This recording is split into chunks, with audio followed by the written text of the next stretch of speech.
찬미 예수님, 오늘은 연중 제4주일이고 해외 원조주일입니다. 한국 천주교회는 해마다 1월 마지막 주일을 해외 원조주일로 지내고 있습니다. 오늘 특별헌금은 아프리카, 아시아, 남미 등지에 경제적으로 어려운 나라들을 돕는 데 쓰입니다. 우리는 모두 행복한 생활을 원하는데 오늘의 독서와 복음은 행복의 비결을 우리에게 알려줍니다. 첫째, 제1독서인 스바냐서는 우리에게 행복한 비결을 알려줍니다. 주님을 찾아라. 그분의 법규를 실천하는 이 땅의 모든 겸손한 이들아. 행복한 생활의 비결은 행복의 원천이신 주님을 찾는 것입니다. 우리가 주님을 찾아 주님 안에서 살 때 우리는 참 행복을 누릴 수 있습니다. 하느님은 겸손한 이들에게 은총을 베푸시기에 겸손한 사람은 또 행복한 사람입니다. 의로움을 찾아라, 겸손함을 찾아라. 그러면 주님의 분노의 날에 너희가 화를 피할 수 있으리라. 행복의 비결은 의로움과 겸손함을 찾아 의롭고 겸손하게 사는 것입니다. 그래야 주님의 심판의 날에 화를 피할 수 있습니다. 나는 네 가운데에 가난하고 가련한 백성을 남기리니 그들은 주님의 이름에 피신하리라. 행복한 생활을 하려면 가난하고 가련한 백성처럼 우리의 주님의 이름에 피신해야 합니다. 주님의 이름에 피신한다는 것은 주님께 피신하는 것을 말합니다. 주님께 의지하는 것을 말합니다. 이스라엘의 남은 자들은 불의를 저지르지 않고 거짓을 말하지 않으며 그들 입에서는 사기치는 혀를 보지 못하리라. 정녕 그들은 아무런 위협도 받지 않으며 풀을 뜯고 몸을 누이리라. 스바냐서는 율법에 따라 살지 않은 이스라엘 백성은 망하여 포로로 끌려갔고 포로로 끌려가지 않은 남은 자들은 불의와 거짓과 사기치는 일 없어 아무런 위협도 받지 않고 행복하게 살리라고 말합니다. 왜냐하면 주님이 목자가 되어 그들을 푸른 풀로 인도하시기 때문입니다. 둘째, 오늘의 마테오복음에서 예수님은 8가지 행복의 비결을 알려줍니다. 그때 예수님께서는 군중을 보시고 산으로 오르셨다. 그분께서 자리에 앉으시자 제자들이 그분께 다가왔다. 예수님께서 입을 여시어 그들을 이렇게 가르치셨다. 예수님께서는 이 8가지 행복의 비결을 산에서 가르치셨기에 산상수훈이라고도 하고 우리가 진복 8단이라고도 합니다. 진짜 행복을 주는 8가지, 진복 8단이라고 합니다. 그러면 진복 8단 하나하나를 보도록 하겠습니다. 행복하여라. 마음이 가난한 사람들, 하늘나라가 그들의 것이다. 마음이 가난한 사람이란 마음을 비운 사람이기에 다른 사람보다 더 쉽게 하늘나라를 받아들이고 차지할 수 있습니다. 그래서 행복합니다. 마음을 비운 사람이란 물질이나 사람, 명예나 세상 것들에 대한 애착에서 벗어난 사람을 말합니다. 내가 이런 세상 것들에 대한 애착을 가지고 있으면 마음이 가난한 사람이 아닙니다. 마음을 비운 사람이 아닙니다. 행복하여라. 슬퍼하는 사람들, 그들은 위로를 받을 것이다. 우리의 슬픔과 고통은 원조 아담의 타락으로 시작되었습니다. 자신의 죄로 하느님의 마음을 아프게 해드린 것을 슬퍼하는 이들은 용서와 위로, 마음의 평화를 얻을 수 있기에 행복합니다. 또한 자신에게 슬픔과 고통을 가한 사람들에게 원한이나 반감을 품지 않고 용서하며 하느님의 품에 안겨서 슬픔을 달래는 이들은 행복합니다. 주님이 주시는 위로와 평화를 맛보고 고통이 덜어지기 때문입니다. 행복하여라 온유한 사람들, 그들은 땅을 차지할 것이다. 세상에서 온유하지 않은 사람이 가정, 사회, 국가에서 승리하는 것 같지만 사람의 마음을 사로잡지 못합니다. 겉으로는 네 하지만 속으로는 그렇게 마음을 주지 않죠. 그러나 사랑과 겸손이기도 한 온유는 교만과 증오를 이기고 사탄이 차지했던 마음을 차지하여 하느님께 바칩니다. 온유한 사람이 차지하는 땅이란 메시아의 나라, 하느님이 다스리는 나라, 곧 하늘나라를 의미합니다. 그래서 온유한 사람이 땅을 차지한다는 얘기는 하늘나라를 차지한다는 의미입니다. 인자무적이므로, 다시 말하면 어진 사람은 적이 없다. 인자무적이므로 우리는 역경 속에서도 온유해야 합니다. 모든 것을 하느님께 맡기면 어려움이 있어도 편안한 마음을 가질 수 있습니다. 온유는 내적인 힘입니다. 예수님은 가장 강하신 분이었기 때문에 가장 온유하신 분입니다.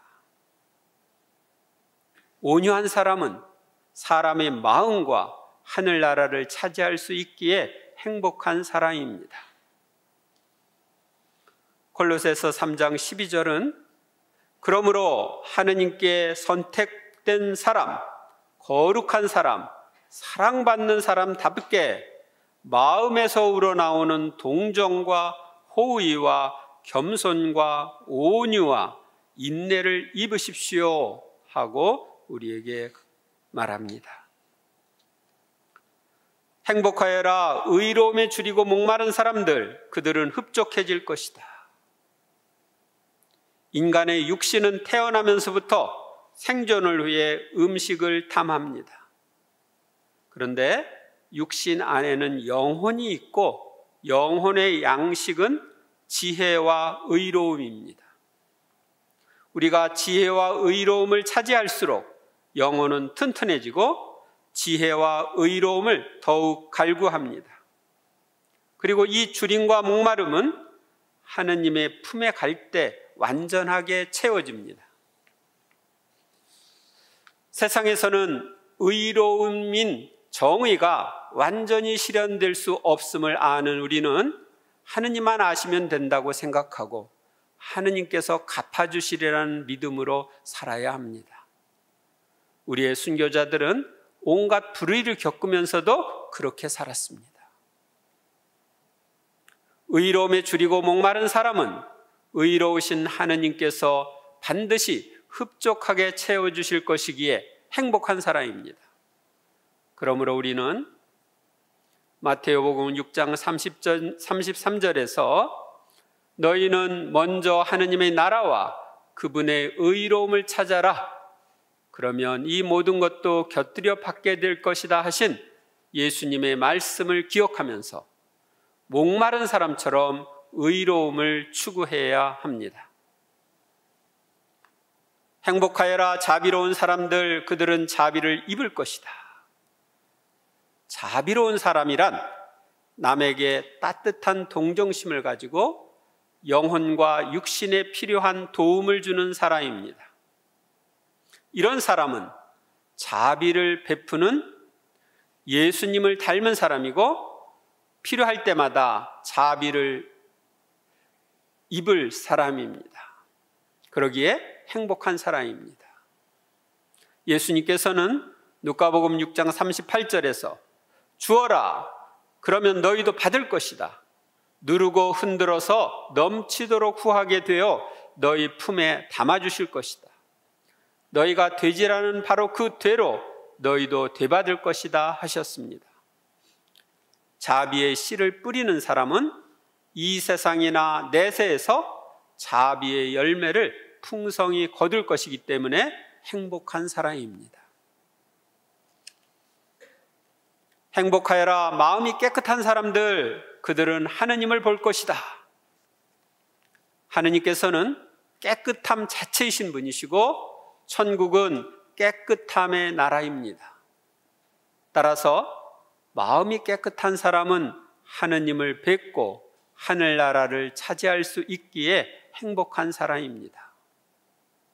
마음이 깨끗하다는 것은 죄가 없는 마음뿐만 아니라 생각, 감정, 소망, 의향의 올바름과 단순함을 의미합니다.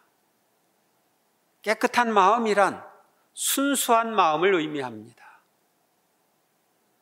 우리는 마음이 깨끗한 신앙, 마음이 올바른 신앙을 가졌는지, 내 마음의 깊은 지향과 밑바닥이 순수한지 살펴보아야 하겠습니다.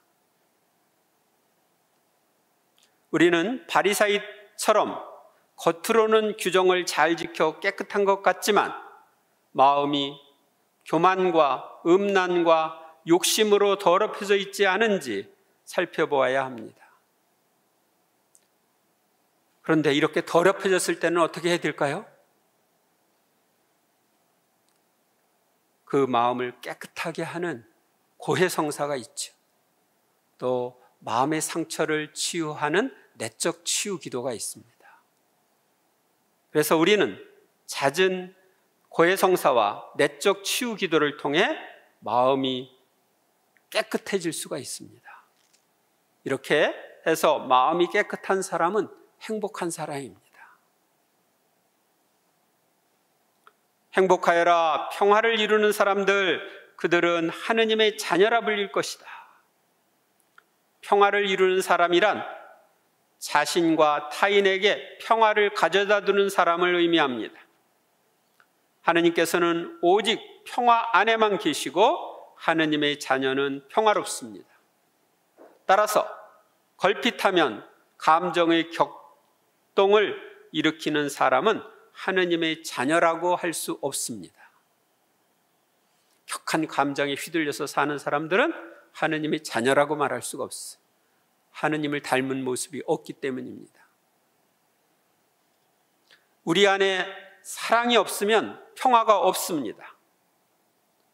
사랑으로 깊이 용서할 때 평화를 얻습니다.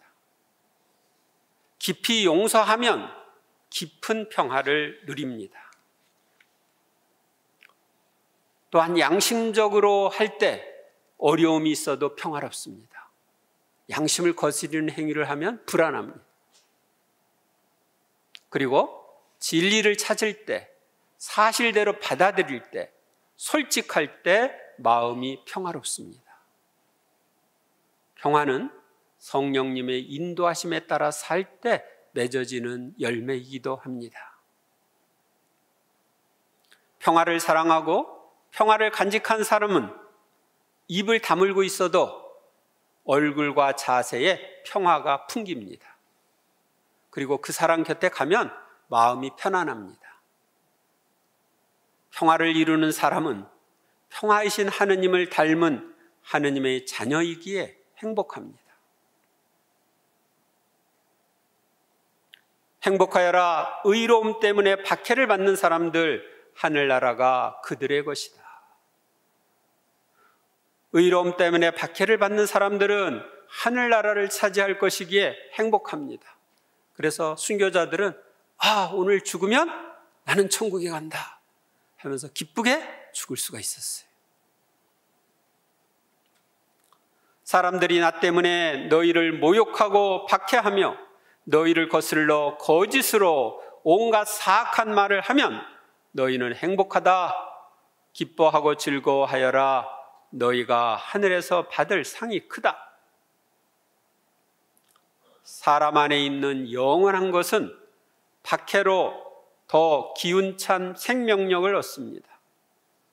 순교자들의 피는 천상 영광의 주홍빛 옷이 되고 그들의 궁핍은 하느님께서 순교자들을 위하여 마련하신 옥좌로 올라가는 사다리가 됩니다.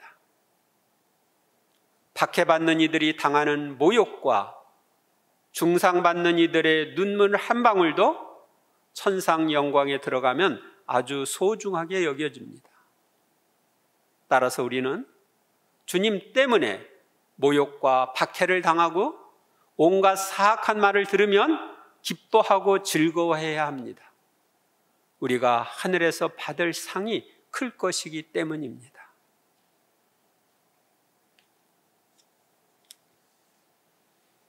셋째, 오늘의 제2 독서인 고린토전서는 하느님의 부르심을 받은 이들의 행복에 대하여 말합니다. 형제 여러분, 여러분이 부르심을 받았을 때를 생각해 보십시오. 속된 기준으로 보아 지혜로운 이가 많지 않았고 유력한 이도 많지 않았으며 가문이 좋은 사람도 많지 않았습니다. 우리의 모습이랑 똑같죠. 하느님의 부르심을 받은 우리는 지혜로운 이나 유력한 이나 가문이 좋은 이가 많지 않습니다. 그러나 하느님의 부르심을 받아 하느님의 자녀가 되었기에 행복한 사람들입니다. 그런데 하느님께서는 지혜로운 자들을 부끄럽게 하시려고 이 세상의 어리석은 것을 선택하셨습니다. 그리고 하느님께서는 강한 것을 부끄럽게 하시려고 이 세상의 약한 것을 선택하셨습니다. 하느님께서는 자신이 세상에서 지혜롭고 강하다고 생각하는 교만한 이들을 선택하지 않으시고 어리석고 약한 우리를 선택해 주셨습니다. 따라서 세상의 눈으로 볼 때 어리석고 약한 우리는 행복합니다. 왜냐하면 주님의 선택을 받았기 때문입니다. 하느님께서는 있는 것을 무력하게 만드시려고 이 세상의 비천한 것과 천대받는 것, 곧 없는 것을 선택하셨습니다. 이게 무슨 뜻일까요? 하느님께서는 가진 것이 많은 이들이 아니라 비천하고 천대받는 이들, 가진 것이 별로 없는 이들을 선택하셨습니다. 따라서 하느님의 선택을 받은 비천하고 천대받는 이들이 가진 것이 많은 이들보다 더 행복합니다. 하늘나라에 가면 처지가 역전된 상태를 많이 보게 될 것입니다. 여러분들은 세상에서 가진 것이 별로 없고 다른 사람들이 볼 때 높여보지도 않고 어떤 때는 별별이 없는 사람이라고 본다 하더라도 하느님을 믿고 따르는 자녀이기 때문에 하느님을 모르면서 세상에서 떵떵거리며 살고 있는 그 사람들보다 내세에 가면은 더 큰 행복을 누리게 될 겁니다. 역전이 될 거예요. 아마 세상에 돈이 많다고 하는 빌 게이츠나 우리나라의 재벌 총수들이나 이런 사람보다 여러분들은 하늘나라에 가면 더 큰 행복을 누릴 수 있습니다. 그래서 여러분들이 힘들고 지치고 또 누구한테 막 이런저런 거 당하고 그랬을 때 너무 염려하지 마세요. 잠시 지나가는 세상입니다. 죽어보면 안다 이렇게 생각하고 사셔요. 그리하여 어떠한 인간도 하느님 앞에서 자랑하지 못하게 하셨습니다. 하느님께서는 세상에서 많이 가진 이들보다 보잘것없는 이들을 선택하여 아무도 하느님 앞에서 자랑하지 못하게 하셨습니다. 그러나 하느님께서는 여러분을 그리스도 예수님 안에 살게 해 주셨습니다. 그리스도께서는 우리에게 하느님에게서 오는 지혜가 되시고 의로움과 거룩함과 속량이 되셨습니다. 하느님께서 부르셔서 예수님 안에 살게 해주신 우리는 행복합니다. 예수 그리스도께서 우리의 지혜가 되시고 의로움과 거룩함과 속량이 되셨기 때문입니다. 그래서 우리는 모든 죄를 용서받고 거룩함, 의로움을 입게 되었습니다. 그래서 성경에도 자랑하려는 자는 주님 안에서 자랑하라고 기록되어 있습니다. 따라서 우리가 자랑하려면 주님 안에서 받은 은총에 대해서 자랑해야 합니다. 내가 돈이 많다, 자녀가 잘 됐다, 이런 등등 세상적인 것들로 자랑하는 것이 아니라 나는 죄가 많음에도 불구하고 모든 죄를 용서받고 하나님의 자녀가 되었다. 그리고 나는 천국을 상속받을 사람이다. 지금도 주님과 함께 행복하게 살고 있다. 이런 것들에 대해서 자랑해야 합니다. 오늘의 제1독서인 스바냐서는 주님을 찾느니, 의로움과 겸손함을 찾느니, 주님께 피신하느니, 불의와 거짓과 사기치는 것이 없는 이들은 행복하다고 말합니다. 우리도 이런 사람이 됨으로써 행복한 사람이 되어야 하겠습니다. 또한 오늘의 복음은 마음이 가난한 사람들, 슬퍼하는 사람들, 온유한 사람들, 의로움에 줄이고 목마른 사람들, 자비로운 사람들, 마음이 깨끗한 사람들, 평화를 이루는 사람들, 의로움 때문에 박해를 받는 사람들은 행복하다고 말합니다. 우리도 예수님께서 말씀하신 이런 사람이 됨으로써 행복한 사람이 되었으면 좋겠습니다. 그리고 제2독서인 고린토전서는 세속적으로 볼 때 지혜롭고 강하지만 하느님의 선택을 받지 못한 사람보다 하느님의 부르심을 받은 보잘것없는 사람들이 행복하다고 말합니다. 우리는 모두 하느님의 부르심을 받은 사람이기에 행복한 사람입니다. 이번 한 주간도 오늘의 독서와 복음이 전하는 행복에 대해서 묵상하면서 행복한 생활을 하시는 여러분이 되시기를 바랍니다. 아멘. 감사합니다.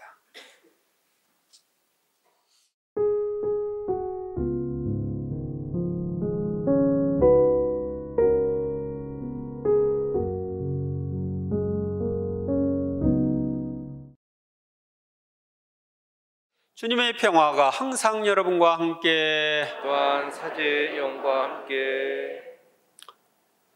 우리는 행복하게 살기를 원하죠? 네. 저는 이 지상에서도 행복하게, 천국에 가면 더 행복하게 살기를 원합니다. 그 길은 딱 한 길이에요. 모든 행복의 원천은 하느님이시기 때문에 이 지상에서는 하느님과 가깝게 지낼수록 행복하고, 천국에 가면 얼마나 더 가까운게 지냈느냐에 따라서 더 큰 행복이 주어지는 거죠. 이 세상에서 하느님의 자녀로서 하느님 자녀답게 사는 것, 하느님을 닮은 모습을 드러내는 것,